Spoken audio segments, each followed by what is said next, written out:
What is up, guys? Welcome back to the Joe Danger Show. Did you know that sharks have swam in our oceans for more than 400 million years? In fact, Florida was once covered by ocean waters, which were home to many different species of sharks, including the infamous Megalodon. The Megalodon, aka Meg, could grow to an astonishing 60 feet and had teeth that were up to 7 inches long. Could you imagine being in the water with a 60-foot shark swimming at you with 7-inch laser-sharp teeth? No thanks. Unfortunately for the Meg, it went extinct about 2 million years ago, but it did leave behind something for us to remember them by. Some of their teeth have become perfectly fossilized and can be found on the ocean floors, river bottoms, creek beds, and even on dry land in places all across the world. My favorite way to find Meg teeth is to scuba dive for them off the west coast of Florida. This area is known for Meg tooth diving, and it is thought that this location was once a whale breeding ground, which resulted in many large sharks migrating to this location to feast on the whales and other large marine mammals. I'm sure you guys could have guessed it, but in this episode we'll be scuba diving the west coast of Florida in search of fossilized shark's teeth. The morning starts with me linking up with my great friends Dan, Lauren, and Captain Micah. Micah always seems to find the best spots and always finds the most Meg teeth. He even has a tattoo of a Meg tooth on his wrist. So Dan is here to join us. Dan, tell us how the hemorrhoid's feeling this morning. I might have a hemorrhoid explode today, but we're finding Megalodon teeth. Attaboy. Micah is in the house. We got some damage to the T-top to start the day, but that's okay. So just want to clarify, food poisoning led to the hemorrhoids? It was wasabi coleslaw. Oh, no. Never again. Never again. Oh, he's going to push through the pain today. Attaboy. I was joking about Dan, but he's limping. We load up the boat with our scuba gear and head offshore. All right, we are on the boat. We are loaded up. Dan, what is this contraption you have? It's a jam box. It jams. Jams. What music are you playing? Classical. Morning. Morning music. Morning music. All right.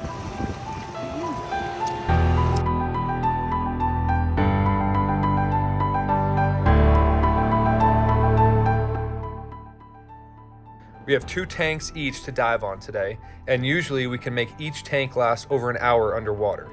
Time to hop in. We slide off the gunnel and meet at the bow where we follow the anchor line down together. Once you reach the bottom, you want to look for large black fossils. These could be dugong rib bones, whale bones, and vertebrates from other miscellaneous large marine mammals. All sorts of different fossils down here. Once you find an area you think has a lot of fossils, you want to move a little bit slower and look more carefully on top of the sandy bottom for shark's teeth. It's like a giant Easter egg hunt, but instead of finding Easter eggs, you find badass prehistoric fossils. Earlier this spring, I was incredibly lucky to find a 5 1/4 inch Meg tooth. From what I've been told, joining the 5-inch club is a pretty big deal in the Meg diving community. For me, I was just happy to share this experience with one of my best friends, Austin, as he was my dive buddy that morning. He has 4 young kids who love the outdoors, especially the ocean, so I actually sent my Meg tooth to them as a gift. But back to this dive. Bang, right off the rip. As usual, Micah finds a beaut. This tooth looks to be in pretty good shape and is probably around 3.5 inches.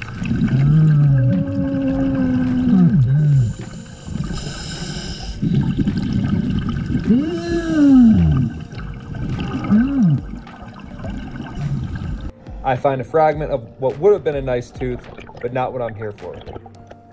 I bet I can guess what you're thinking. Diving for giant shark's teeth. Are there many sharks swimming around you? The answer to that question is yes, absolutely. There's definitely sharks nearby, and probably even a few big ones. But I've yet to see a shark while diving for Meg teeth, and I've dove for them more times than I can count. I think the scuba tank and its bubbles may scare away most of the sharks. On this dive, Micah finds a seahorse and directs it my way. Super cool yet fragile animal. Fun fact, seahorses are the slowest animal in the sea and are the only fish which can grab onto things. They use their tail to grasp onto seagrass, seaweed, and other floating objects, which will carry them around in the ocean currents faster than they can swim. Smart little buggers. Sometimes I'll use my hand to swoop over the silt and uncover what I think might be a tooth. And this time it works. I just uncovered a smaller Meg and I look over to show Micah, and guess what? He's found another beaut. The day goes on and I find a few smaller teeth and a few more Meg fragments, but today wasn't my luckiest day.